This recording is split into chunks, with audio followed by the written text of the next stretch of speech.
Allah Allah wa Rasul Allah,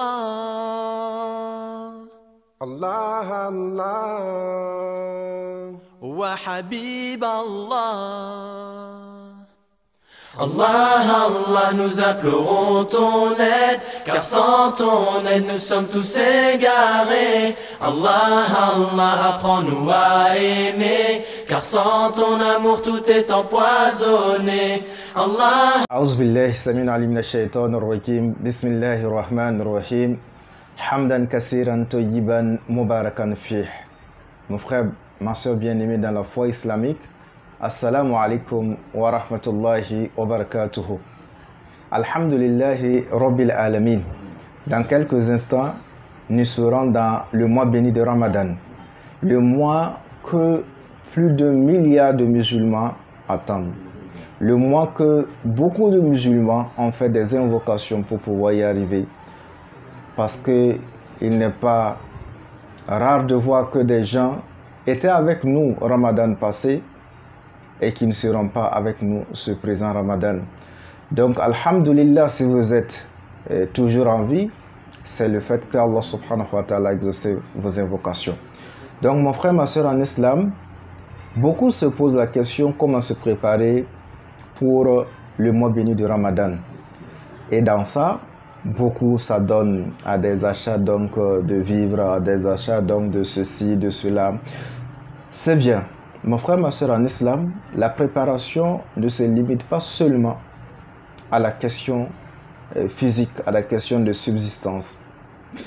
Alhamdulillah Rabbil Alamin, mon frère, ma soeur qui m'écoutez, sachez que pour pouvoir jouir pleinement donc de votre mois béni de Ramadan, il va falloir se débarrasser du fardeau qui est en vous. Le fardeau qui est en vous, c'est quoi? C'est le fardeau des péchés. Mon frère, ma soeur en islam, tant que vous avez les péchés, tant que vous avez toujours ce sac sur votre tête, vous allez donc remarquer que vous n'allez pas pouvoir profiter pleinement de Ramadan. Les choses que les gens font de façon aisée, de façon facile, vous allez toujours avoir des difficultés à pouvoir le faire. Parce que le péché est un fardeau. Le péché est un blocage. Le péché vous amène à ne pas pouvoir faire ce que tout le monde arrive à faire.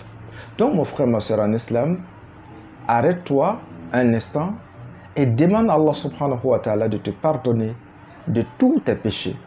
Mon frère, ma soeur, c'est toi qui connais tes péchés. Et comme c'est toi qui connais ce que tu as fait, demande à Allah sincèrement pardon. Demande à Allah sincèrement pardon. Allah soucie et pleure, demande-lui de te pardonner. Ça, c'est le premier pas que tu vas faire pour enlever donc ce fardeau en vous. Donc, le deuxième point, c'est le fait que vous allez arriver à demander pardon à ceux que vous avez offensés ou à ceux que vous avez leur crédit, par exemple. Ceux que vous pensez que vous les avez fait du tort, vous les avez causé du tort, mon frère, ma soeur, vous ne pourrez être à l'aise dans votre spiritualité tant que vous avez des devoirs des gens, des droits des gens que vous devrez les remettre. Donc, je commence aussi à voir parmi mon entourage quels sont ceux-là que j'ai fait du tort, quels sont ceux-là justement donc que je dois demander du pardon. Et je pars vers ces personnes, je les demande du pardon. Ça, c'est le deuxième pas pour être allégé. Mon frère, ma soeur en islam, pour pouvoir encore être libre et léger donc pendant Ramadan, et afin donc de profiter de tout ce qui est donc bien fait, mon frère, ma soeur en islam, le prophète Muhammad sallallahu alayhi wa sallam nous a dit dans de ses hadiths que le musulman doit à tout temps se raser les parties intimes. Les parties intimes, que ce soit donc des pupilles, que ce soit donc au niveau donc de notre intimité, le musulman doit se raser. Et il dit, le plafond c'est 40 jours.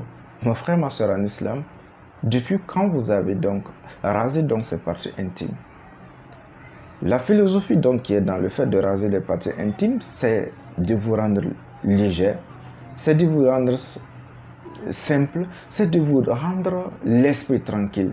Mon frère, ma soeur en islam, si cela n'est pas encore fait, pendant, il y a de cela 40 jours, au-delà de 40 jours, essayez donc de passer à l'action pour pouvoir vous être léger pendant Ramadan. Mon frère, ma soeur en islam, également, pour pouvoir se préparer et bien profiter de Ramadan, il va falloir que nous puissions fermer la porte du péché. C'est vrai que Shaitan est enchaîné, mais est-ce que je ne tente pas Shaitan? Tenter Shaitan, c'est à travers les réseaux sociaux que nous avons. Est-ce que Facebook, est-ce que WhatsApp que j'ai là, je peux défiler 1 seconde, 2 secondes sans voir une nudité, sans voir une vidéo qui n'est pas acceptée par Allah subhanahu wa ta'ala? Ah, mon frère, ma soeur en islam, il ne faut pas tenter le diable. Vous pensez que votre Ramadan peut être accepté en ayant toujours ces images avec vous, en ayant toujours ces visuels avec vous? Ah non, je vous assure que ce n'est pas possible. Il faut débarrasser votre âme donc de ces images. Il faut débarrasser votre quotidien de ces images afin donc que Dieu puisse pouvoir accepter votre jeûne, afin donc de vous alléger, afin donc de pouvoir vous purifier et rentrer sain et sauf dans Ramadan. Mon frère, ma soeur en islam, s'il se trouve que tu ne peux pas faire 2-3 secondes sur Facebook sans voir ça, mais qu'est-ce qui t'empêche de fermer Facebook pendant Ramadan? Qu'est-ce qui t'empêche de fermer Facebook rien que pendant Ramadan? Et après Ramadan, si Allah a facilité, peut-être que tu vas t'organiser. S'il se trouve que c'est des amis également, s'il se trouve que c'est quelques amis qui à tout moment vous font des tentations, pourquoi ne pas bloquer ces amis-là? Et profiter donc du côté positif donc des réseaux sociaux. Donc mon frère, ma soeur en islam, Ramadan, ça n'arrive qu'une seule fois dans l'année.